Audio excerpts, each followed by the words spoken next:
everyone, my name is Alexander Petrov. I am the journalist of Play Hockey in Europe, and now we're here in Mikkeli, in the heart of Finland, and we're sitting here with Alex Berardinelli, Mikkeli Jukurit, number 27. Forward, Alex, nice to meet you. Nice to meet you.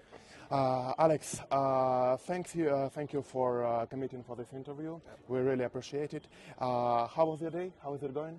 It's going good. Just a little breakfast and lunch, and meet up with you here in the mall. It's snowing outside, so it's good to get inside for the day. Yeah, so the weather is really scary, but that's a real Finnish winter, you know. So Alex, we're just now we'll try to go through your whole career and see what brought you here in Finland and how this country maybe emphasizes you. But basically, coming back to youth hockey, to your childhood in USA. Yeah. So you grew up just outside of Pittsburgh. Yeah. Pittsburgh is, as I think, one of the most hockey cities that is ever located in the earth. Yeah. So how were your childhood? Were you a Penguins fan? How was hockey brought into your life? Yeah, so my stepfather played hockey growing up, so he kind of got me on the ice at an early age. My dad was always a fan of the game, so my dad was a big influence on that as well. He was a big Penguins fan growing up, so he was a big influence on me playing hockey, loving hockey, and brought me to a ton of Penguins games, taught me really to love the game as a child growing up. So yeah, obviously a Penguins fan, being from Pittsburgh. Don't think I'd be allowed in the house if I wasn't. So, but Pittsburgh's not just a great hockey town; it's a great sports town as well. So it's nice we have the Penguins and Pirates there. There's American football and American baseball teams there as well. So yeah. Yeah, and of course, when watching this team, one of the best teams in the world, which is having Crosby and Malkin like at their childhood, like getting these playoffs, these Stanley Cups, and everything. What were your feelings? The environment which you grew up. Maybe you understood some basics of hockey, some things about rivalry, the Pennsylvania Derby against the Flyers. How did that have an influence on you? Yeah, absolutely. Well, when I was really young, it was before Crosby and Malkin. It was Lemieux and Jágr. Also, even bigger stars. Yeah, so Jaromir Jágr was always my favorite player growing up, and then obviously when Crosby and Malkin came in, I think they won their first Stanley Cup when I was maybe 14 or so. It was 2009. Yeah, so 13 or 14, and that was a big point in my life. I was a huge fan at the time. I loved Evgeny Malkin, and he had a great playoff run that year. So it was extremely fun to watch, and it was a huge, the Penguins got so popular that it almost made hockey become more popular in Pittsburgh. Yeah, Malkin just came in. It was like 2 years since he got to Russia, and Malkin, I think he quickly became the fan favorite for every people that is living in Pittsburgh. Absolutely.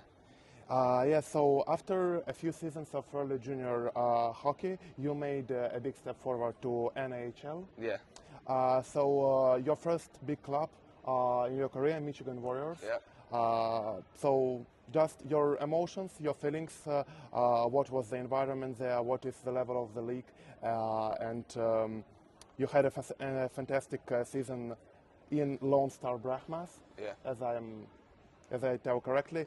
So this was 2015, 2016. So just the early hockey, junior hockey. How did you make this big step forward? Yeah, I think I was playing well at my hometown junior team, and I got the opportunity to go to Michigan and play for Mo Mantha and the Michigan Warriors. And it was a big step. I stuttered a little bit at first. I didn't play well at the start, and I think I had a lot of talks with Mo, and he kind of coached me and helped me, figure out how to take that next step and play at a higher level. And, once I figured that out, I started to have a pretty good year towards the end of the year. Unfortunately, the team ended up folding, and now they have the OHL team there in Flint, Michigan. Oh, OHL now. Yeah, okay. OHL, they have the Firebirds there now. Yes. So the Michigan Warriors ended up folding, and I kind of got to choose my team and where I wanted to go. And I know a couple of the guys that I played with went to Lone Star, and I had good conversations with the coach, Dan, down there in Lone Star, and that was an amazing choice for me. And it was one of the best years I've ever had playing hockey down there in Lone Star.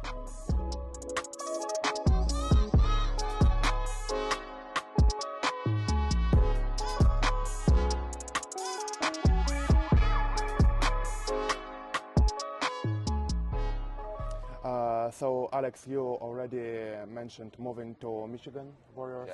Yeah. So what your feelings when you came away from your home for the first time? You were like 18 or 19. Did you have any difficulties? And did the coaches help you to make this improvement in your game and have, as you say, one of the best years in your career? Yeah. I didn't have a whole lot of problems moving away from home. I was more comfortable. I think it helped that I was living with another player on the team, and also home was only maybe a 5-hour drive away, so it's not close, but it's also not too far if I wanted to go back for a little bit. But yeah, I think Mo Mantha really helped me my first year with my development and getting ready to play in that league as a smaller guy, being able to play against bigger players and learning how to play hard against those players. And then when I went to Lone Star, Dan Wildfong really taught me well on how to play my own game within a system. And I think I became a much smarter player by playing for Dan. He was a great coach and taught you really how to play the game within the system. Yes, and I think in these years when you're 18, when you're 20, when you're finishing your junior career, it's very important, especially for a center, like to make smarter plays. Right. Not only to go forward, like to dig in everything, but only know how to help the defense and go backwards. And I think like it was a big improvement in your game, but I think not everyone knows about NHL, basically, because there is NHL, AHL, ECHL.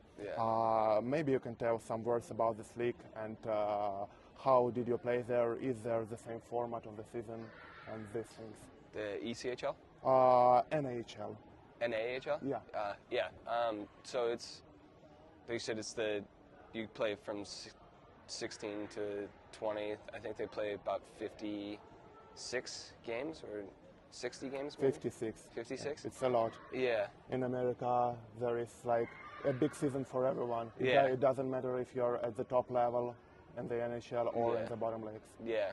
Even the kids in the U.S. play a lot of games. It's, I think, everybody loves more over there. So, yeah.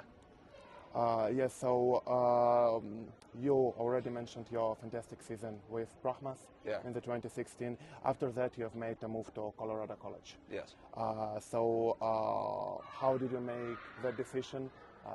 Did you want to study there, or it was only considered as a professional place for continuing your hockey career? It was. So going to the decision, I visited there and the University of Maine. It was between the two, and when I went to Colorado College and met with the coaching staff and saw the campus, it was kind of an easy decision for me. I wanted to be there. It was also a very good educational school. I'm not sure how they let me in, but they did. So it was a good choice for me as well for life after hockey to get a degree from Colorado College. So it wasn't just about moving forward in a professional career in hockey. It was about getting a degree from a really good university as well. But it was a great decision hockey-wise as well. They play in what I believe is the best conference in college hockey. So you get to play fantastic competition every single week. Yeah, just sorry for our followers. What degree did you get? I got a history degree. History degree. Yeah. That's great. Yeah. That's great. So you have a great future upcoming life after hockey. Yeah. Hopefully, anyway. Yeah, it's great. Basically, some words about NCAA. It's like the highest tier in the US. Did you have some line mates there, which maybe have even made their way to the NHL? I had one line mate who has played a couple games in the NHL. It was Jacob Slavin. Jacob Slavin. Yeah. Yeah, a couple of games. No, his brother. Josiah. Yes. His brother. Great. I played with, and yeah, so he played a couple games for Chicago. But other than that, no line mates with any other NHL games. But I've got a line mate with a couple Liiga games, Nick Halloran. Oh, Nick Halloran. He was my roommate and line mate in college. Great. So it's a. And you met with Nick 2 weeks ago? Yeah. How was your meeting? It was good. We sat and talked outside the locker room for a little bit, tried to figure out some plans to maybe meet up another time, but obviously with the busy season.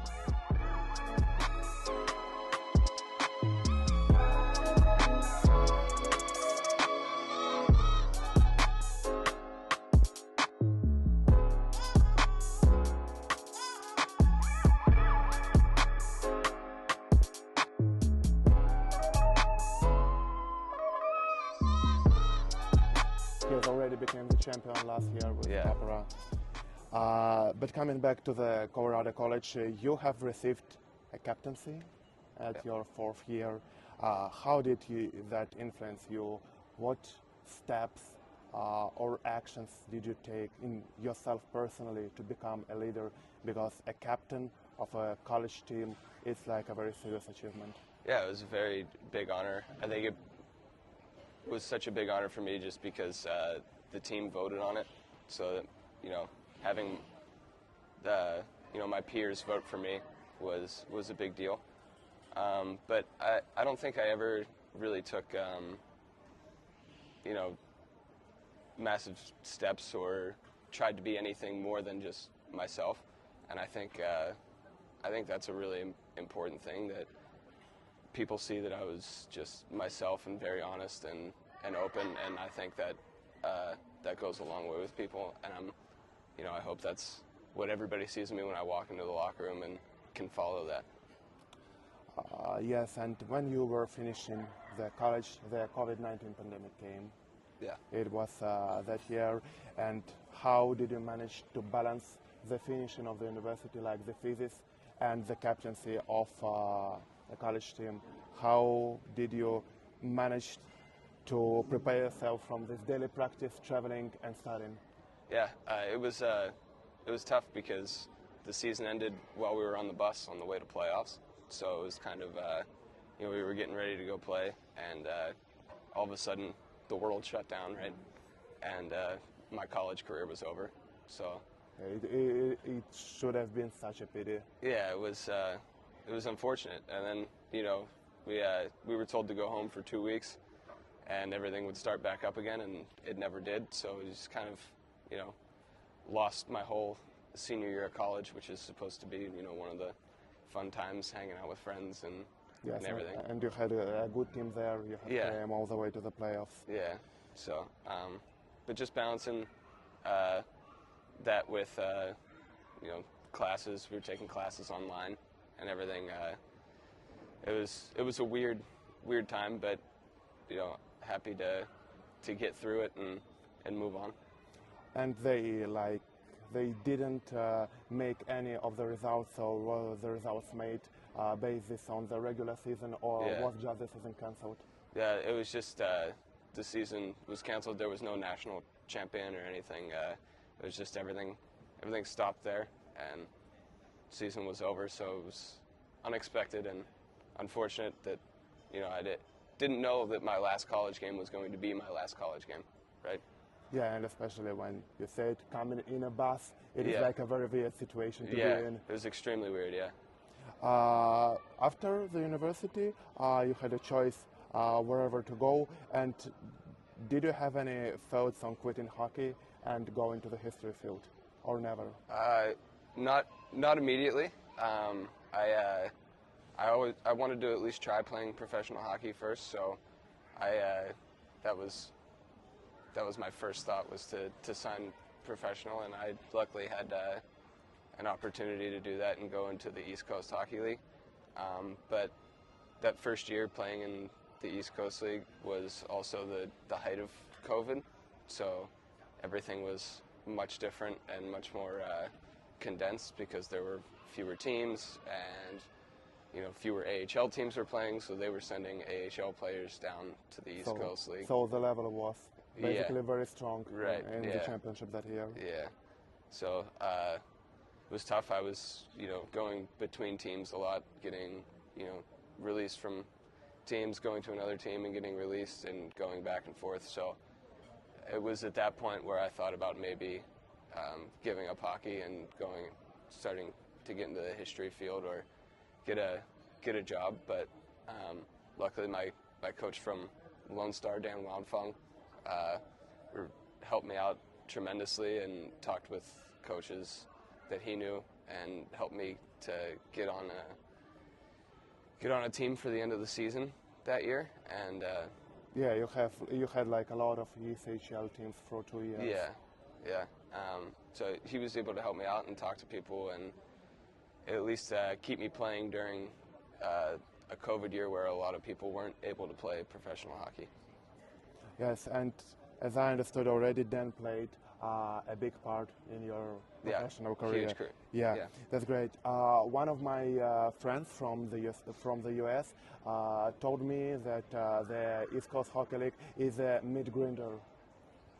So there are a lot of young players that want to move up to AHL, maybe to even NHL, and there are just like 30-year-old men who are playing there. And how is it possible to go up from there? What do you need to do to be competitive? Yeah, it's really tough. Like you said, there's a lot of guys that are either on American League contracts or some guys that are on NHL contracts that are looking to go up, and then there's guys that are just at the end of their career that are looking to play for another couple years. But it's it's a tough league. It's a physical league. It's I don't know if I'm the best person to ask on how to move up from it because I never did. So, but you did. You are sitting here. Yeah, I just moved maybe away from it. I went over to Europe, but it's a really tough league, I feel, to move up from, just because I think what's required to be successful in that league might be different than what's required to be successful in the American League. Might be a better question for guys that have played in the American League, but I feel like the American League is much more skilled, and I think in the East Coast League you have to play a much more physical game.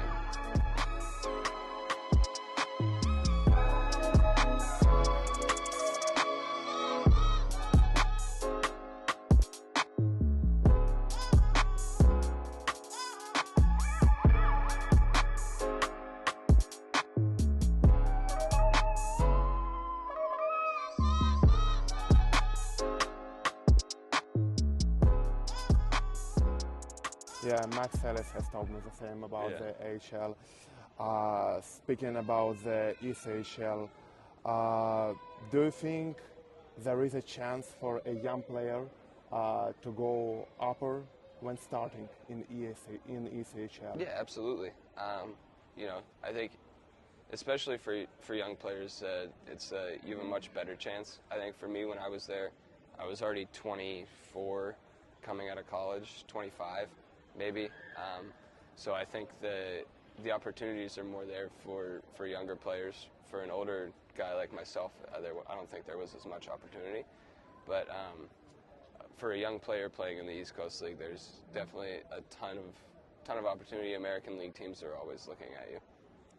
After 2 difficult years in ECHL, when you weren't able to find your game, you made a move to France, to Lake Magnus.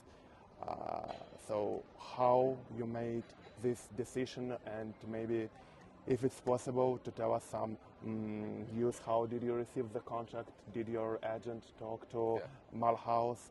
And it's a very unique destination for an American player to play there. So tell us some words about it. Yeah, so I was coming off a year where I had injured my shoulder and just had surgery on it. And I've had a few of those injuries before, so after talking with my agent and a couple old coaches, they kind of gave me the idea that maybe coming to Europe was a better fit for the way I play the game. And so I talked with my agent, and he got me the contract in Liiga Magnus, and talked with the coach there through Facebook a lot before signing, and really liked what he had to say. He was a really smart coach, really just a genuinely good human being as well. So it was a really good fit for me for my first year coming overseas. Yes, you had a very good year in Liiga Magnus. You made a playoff bound at the very end of the season.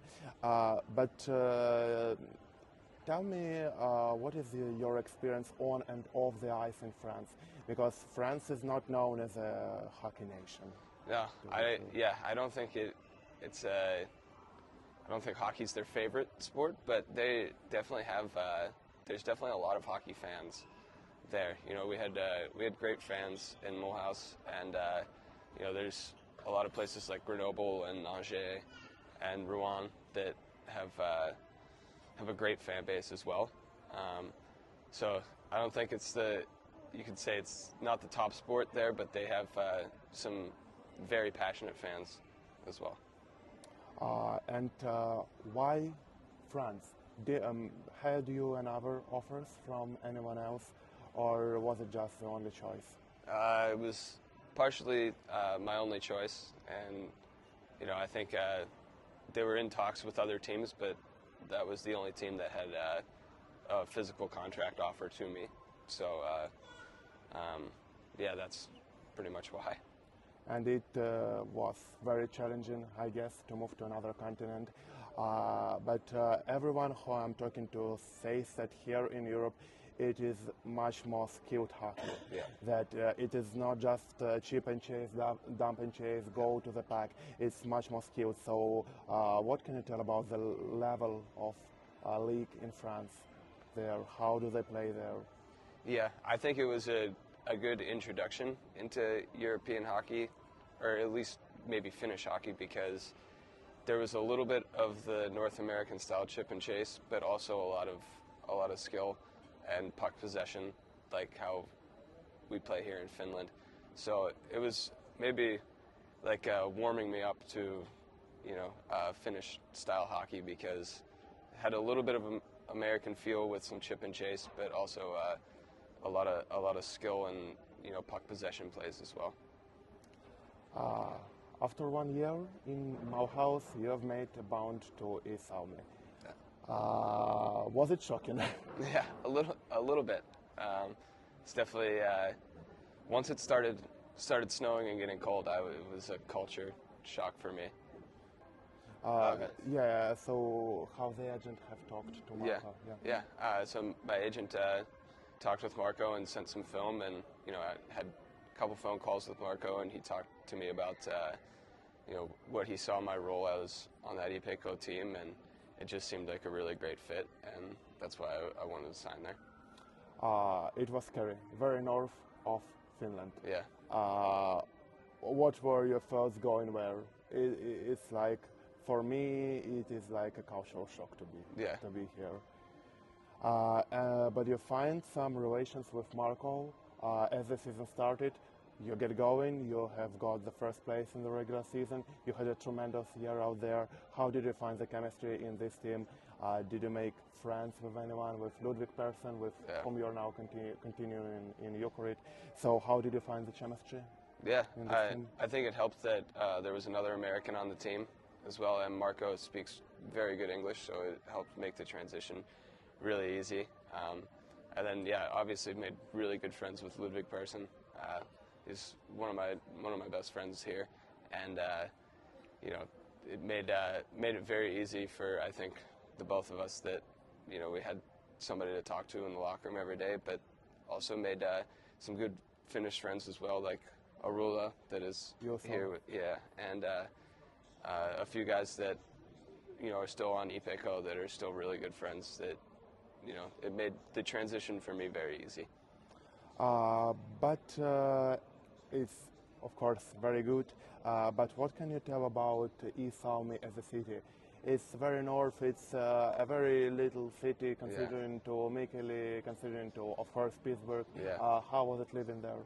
I really enjoyed it. Like you said, it's a very small city, but everybody it feels like everybody knows everybody in that city. You know, so once I kind of got into a routine, it was nice for me to see the same faces every day, whether that was at the grocery store or, you know, the restaurants. It made it more comfortable for me to be able to see the same faces, and they know me and I know them. So it eliminated some of the awkwardness that I feel when I don't speak the language. Yes, and many Finns speak English. Yes, yes. That, I think, made the sphere even more convenient to you. I wanted to ask you about the facilities. It is such a remote region. Does even this city in Finland has enough facilities to be a hockey player which can go to the level of Liiga? Yeah, absolutely. You know, they had a state-of-the-art gym right next to the rink. And I think, you know, as long as you have good gym and somewhere to get dressed, you have enough to be a good hockey player. I don't think it takes any special facilities, just, you know, a place to work out, and as long as they are putting you on the ice, you have an opportunity. And then after a tremendous regular season, you were the leading goal scorer of the ECHL, and the playoffs. Game 7 is the biggest game ever in hockey. I'm not talking about the finals. The finals with Ketara, you're going 3-1 up. Yeah. And you think you can close it at home. What didn't happen in that game 5? Because from the stands all over there, it seemed like that you got everything, and then Ketara bounced back. Yeah, I think part of it was, and this is my personal opinion, but nerves within the whole team. I think everybody kind of came into that game thinking like, oh, this is the night that we win it, and I think our minds were on, you know, the celebration and the trophy afterwards, and they kind of popped us in the mouth and, you know, said, you know, proved to us that, you know, the series wasn't over, and they came back and made it a really good series. And in game 6 you were 2-0 or 3-0 up, and then they came back. And how did you make your team get together after losing the 3-1 lead? And game 7, what were your emotions there? I think it was just telling everybody that if it came down to one game, that, you know, all or nothing, winner takes everything. Yeah, I think how to deal with it. Yeah, I think you know, we had been the best team in the league the entire year, so if I were to put money on it, I would have put money on us, because, you know, we'd done it all year. We'd been the best team, and you know, we have to just go out there and be the best team one more time. And you played, as I remember, you played some of games of this series in La Peranta, in this big ice hall. What did you learn from this year? You had so much fans in that Kisapuiston La Peranta. What did you learn about Finnish hockey, about the atmosphere in it, about the fans? Yeah, it was definitely an eye-opener. The fans in the end chanting almost the whole game is it's really cool. It's like almost like a college feel with the student section, and I really enjoy that experience. So it makes it tough when it's opposing you, because you have to talk a lot in the defensive zone. But I think that it showed how passionate the fans are, and I think it makes for a really cool on-ice experience. And what is much more, it became more challenging to play away. Yes, very. Because the fans are chanting every word, every single moment. Absolutely. And Game 7 with Kettera, you had a shutout, 3-0 win, championship celebrations, emotions. The whole city stood up. You had a winning parade at the main square. Your lifestyle after the championship? I don't know if that's fit for camera, but okay. No, just celebrated, with drinking with the guys. Obviously having some Finnish long drinks, and then it was for maybe a couple days, and then everybody kind of went their separate ways, and we went on a trip to Spain as a team, and then ended up going home right after that. So it was a fun celebration, but a quick celebration, I think. So the whole team went to Spain, or just a group of people? It was about maybe 20 guys. Oh, yeah. So practically the whole team. Yeah, almost the whole team. Yeah.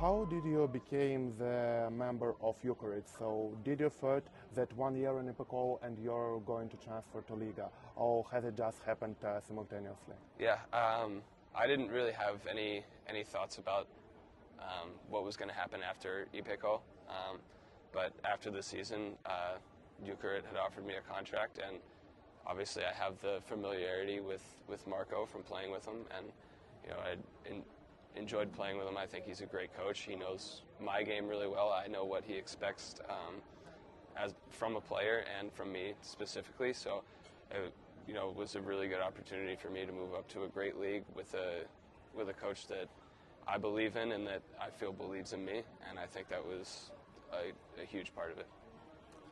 Yes. You mentioned you went back to Pittsburgh.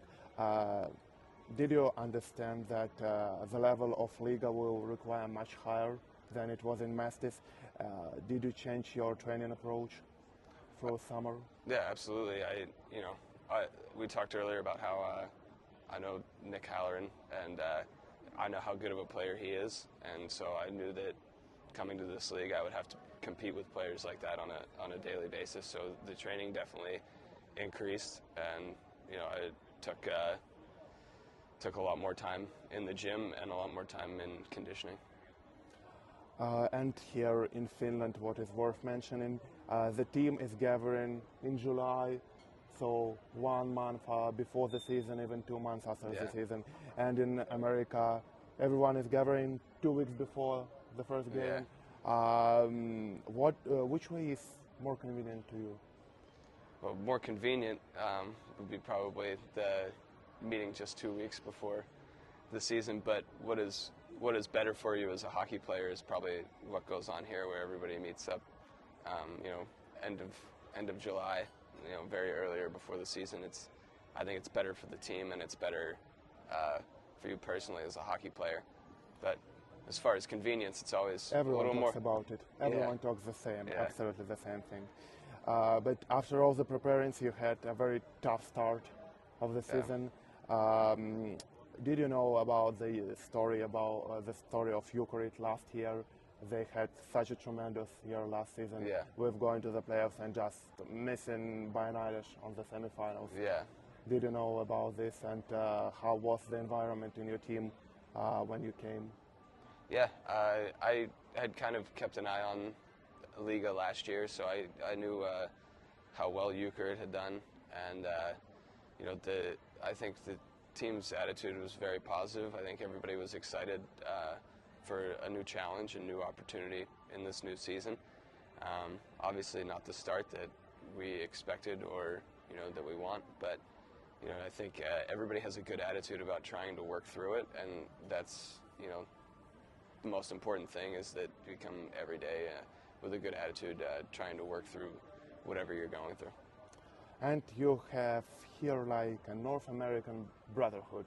Yeah. A lot of people came. Did you have your own atmosphere in the locker room? And once again, I just felt that Arseniy has said something. No, Sorry. it's okay. Yeah. So a lot of North Americans came to Jukurit this year. How is the atmosphere in the locker room? Do the Finns help you in their lifestyle? And how did you manage to become a team? Yeah, I mean, I think I have a little bit different perspective because I was in Finland last year. You already played last year. Yeah, and there's a few guys that were on my team last year that are here in Jukurit with me, so it was easy for me to, root. And also, the older Finns on the team, the guys that have been here, and Nika, and guys like that help. Nordi. Yeah, help you come right in right away, and they speak English really well, so it was a really seamless transition to come to the team and feel like you were a part of the locker room right away. And you came with Ludwig, with Juso, so three of you. And Koskela. And Koskela, yeah, Koskela, of course. I'm sorry, yeah. I forgot about him. But it was a very tough start of the season. So you just fell off the first game, 7-4 win against Habakol. Max Ellis scoring a hat-trick, and everything seems to go right, but afterwards it's a bit downfall. How you were feeling when just at some moment it seemed that nothing has gone your way? Yeah, it was tough because after the first week we started getting hit with injuries and people started getting sick, so for a week or two it was more the feeling that we didn't have a healthy team and we're having a tough time just getting healthy, and now it just seems like no matter how hard we try, the bounces just aren't going our way. It's kind of like, we call it in the U.S. snake bitten, like just bad luck. But you also have to continue to work and put an honest effort in every day and work through that, because I believe that if you are giving an honest effort, the hockey gods eventually will turn in your favor. That's a great approach. Yeah, I love it. Did Marco change anything after this poor start to the season, and how he gets on with this team? Yeah, he's always changing and tweaking things to help us and in pre-scout with the other teams and giving us what we need mentally to prepare for the games. Always tweaking a little bit in the systems based on what the other teams do. It's he's shaking the lineups. Yeah, changing the lines to get different guys going, stuff like that. But I think he's handled this in a really mature way that I don't think a lot of coaches would have been able to. I think most, at least from my experience, most guys are yell and scream, and he hasn't done any of that. It's just been more of a we expect more and we need more, and everybody's got to give more, and he's right. Patience in this situation is the key, I guess. Yeah. You had another you had another relocation from East Salmi to Mikkeli, quite a bigger city. Do you have some favorite places here already after 3 months? Yeah, I'm a big fan of Dom's, the pizza place. Yeah, it's really good. I think I'm there maybe a little bit too much, but yeah, there. And what's the restaurant right over there? Emilia. Yeah, Emilia. Yeah. Me and Isaac Johnson go there a lot. They have a petite tender that I really enjoy. So it's probably my two favorite spots here. Yes, and your North American friends are helping you. Yeah. In this situation. Do you become friends with everyone from North America? Isaac, Max, Peter? Yeah, absolutely. Yeah, great. And I think it's very useful for you. You just help each other with every situation here. Yeah, absolutely. It's nice to have common. Now I'm missing out the word. Common nature. Yeah, it's a very people here are very different, I think, in mental approach. Yeah. Firstly. So I wanted to ask you about Liiga, this play style in Liiga. How much is it different from Mestis? And everyone says that Liiga is top 3 in Europe. So after KHL in Russia and CHL in Sweden. Do you agree with that? I mean, I would agree with that. I don't know that I have the experience in other, your top European leagues to speak on them, but I believe that Finland is one of the best leagues in the world, and but that might be my biased opinion.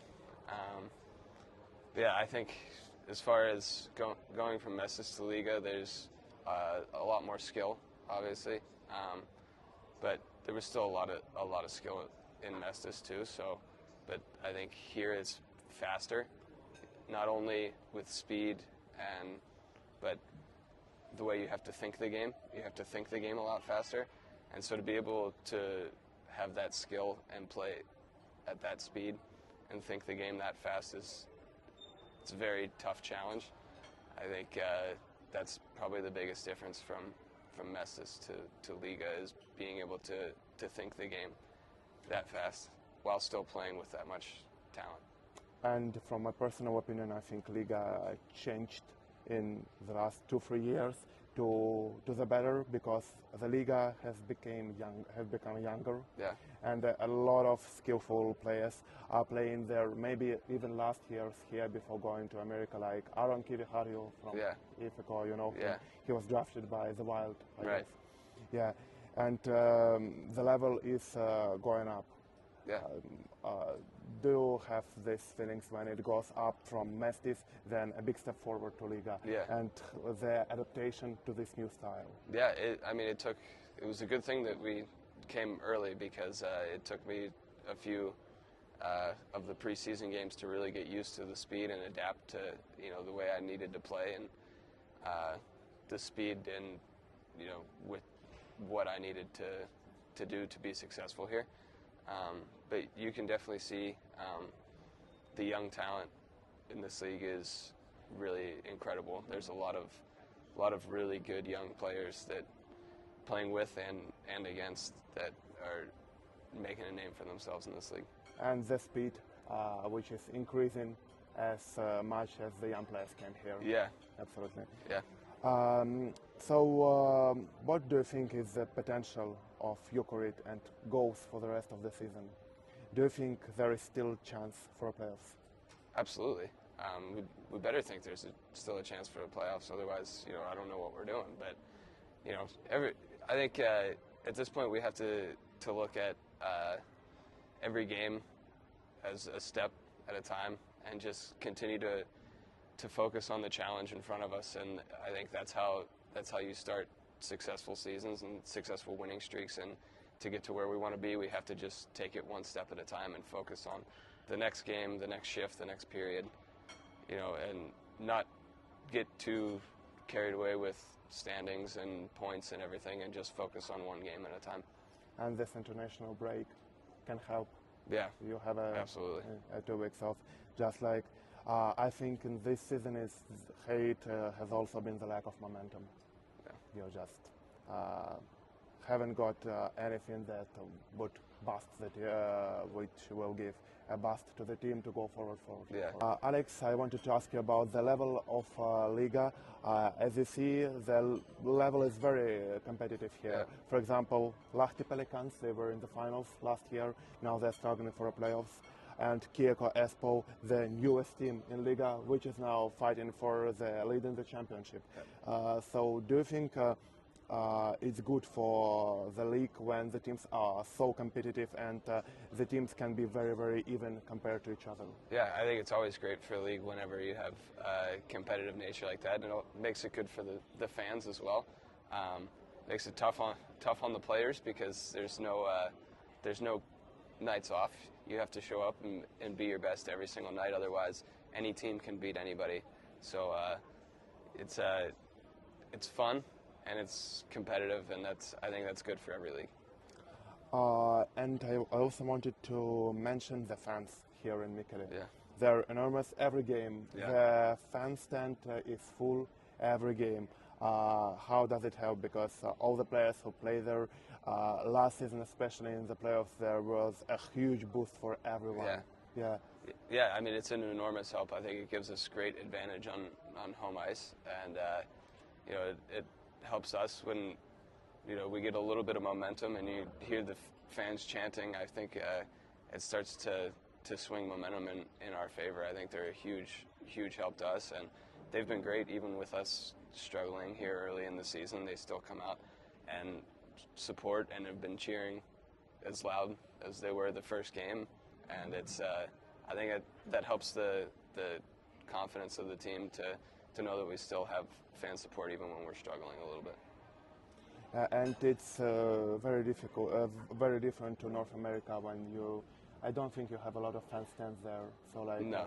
Everyone is sitting in their own place. Yeah, I kind of compare it to like a student section in college. The student section. Yeah. Especially.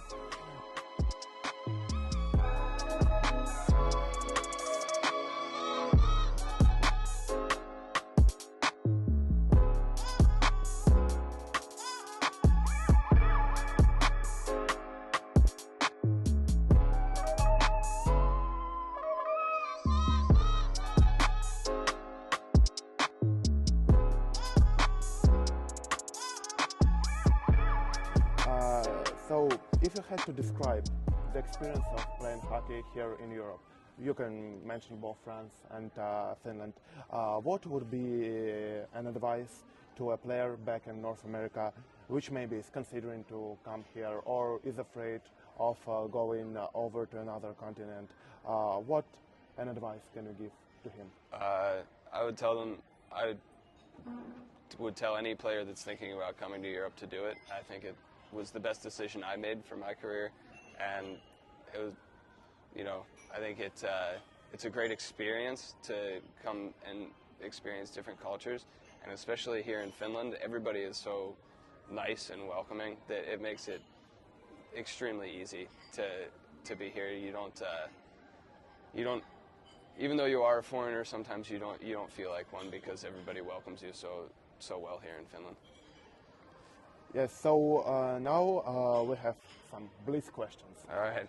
I think they can be fun, so I ask in a simple way, and you can answer easy, you can answer difficult, you can have a short answer, you can have a long answer.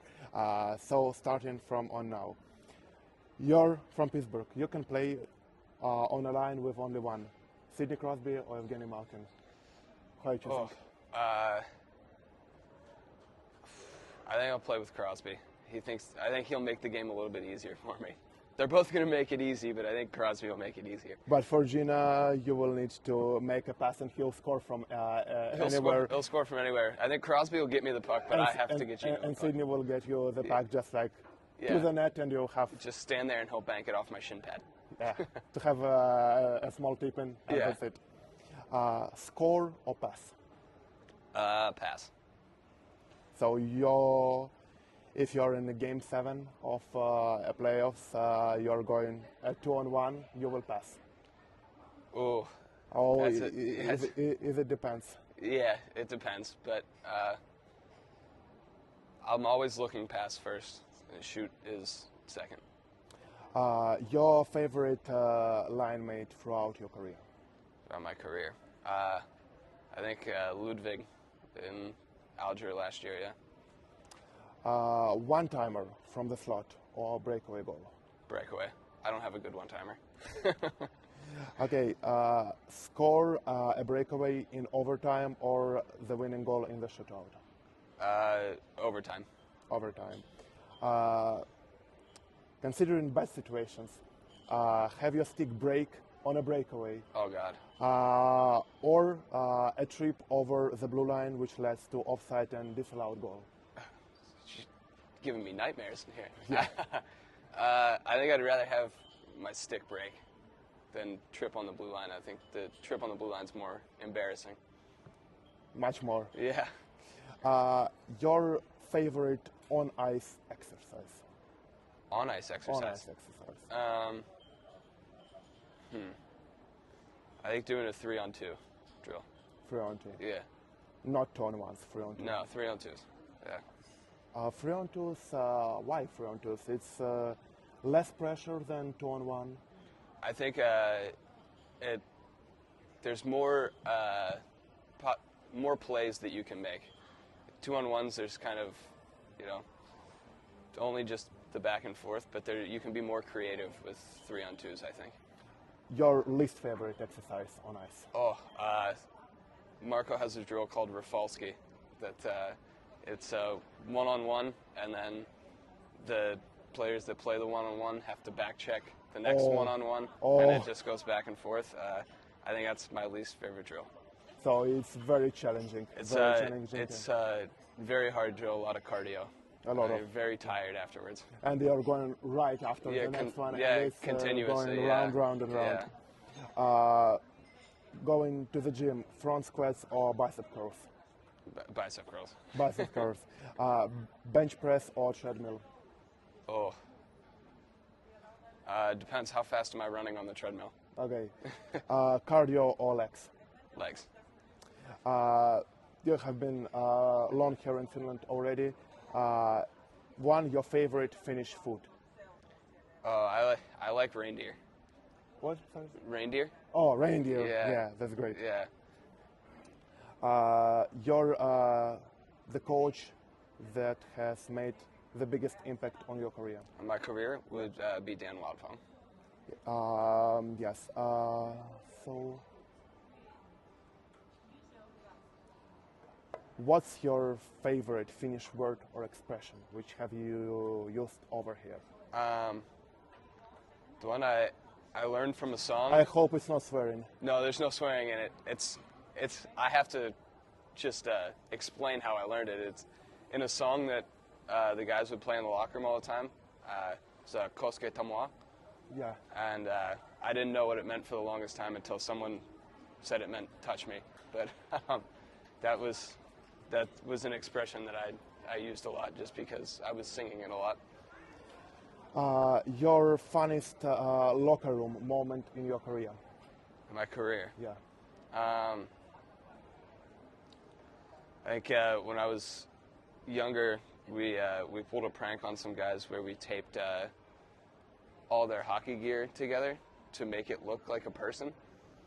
So they were sitting in their stall, like when they came in, it looked like somebody was sitting there, but it was all their gear taped like together. Some of my Russian fellows told that they had a prank when they had taped hose stick. Oh yeah. To the very, and you taped every gear. Yeah. Yeah. Your weirdest celebration? Weirdest celebration.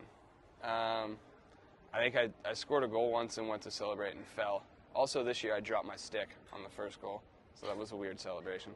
Why do you love hockey? Why do I love hockey? What it gives. Yeah. I think why I love hockey is the ability that when you go out on the ice, that no matter what's going on in your life, nothing else matters. It's just, it takes my mind away from everything else going on, and I just get to focus on playing a game that I love to play. I think the speed and the skill of it is a huge part of why I love it, but a bigger part is it just lets me feel like a kid, even though I'm almost 30 years old. You are free of normal life, and that's something that just comes to you every day. Yes. That's great. So now I'll ask Alex to sign the cap, and we'll do a giveaway for our followers.